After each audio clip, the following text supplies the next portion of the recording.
আজকে বানাবো mango mango chia pudding. এই জন্য আমি হচ্ছে চিয়া সিড মিল্ক দিয়ে ভিজিয়ে রেখেছিলাম। বেশ খুব ভালো একটা থিকনেস হয়েছে। এবার এটা আমি ঢেলে নিব। সকালের নাস্তা এটা খুবই হেলদি, রিফ্রেশিং এবং একসাথে আমাদের কি বলবো, ওয়েট লস জার্নির জন্য ভালো।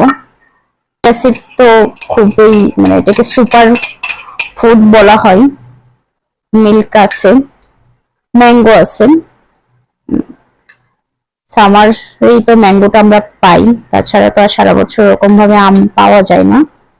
তো এটা আমি এখন এটাতে হচ্ছে বিভিন্ন ধরনের নাটস, যার কাছে যেরকম থাকে দিয়ে নিতে পারে। আমার কাছে হচ্ছে আমি একটু গুছিয়ে নেব। একটা সাইড ম্যাঙ্গো দিয়ে নেব।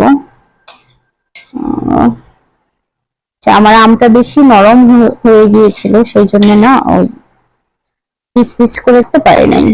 পিস পিস করে কাটা যেত যদি একটু হালকা নরম থাকতো। তারপরও দিয়ে এবার এবার এই সাইডটাতে আমি নাটস গুলো অ্যাড করে নিব। একটু সাজিয়ে গুছিয়ে নিই, দেখতে ভালো লাগবে, ছবি ভালো আসবে।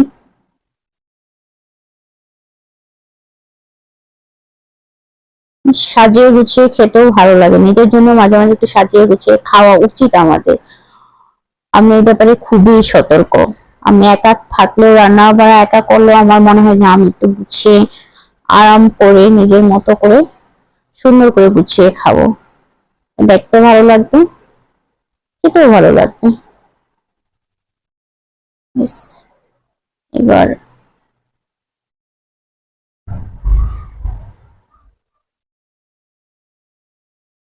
লুকসটা দেখেন কি সুন্দর হয়েছে না? নাড়ানো যাচ্ছে না, নাড়ালে নিচে পড়ে যাবে।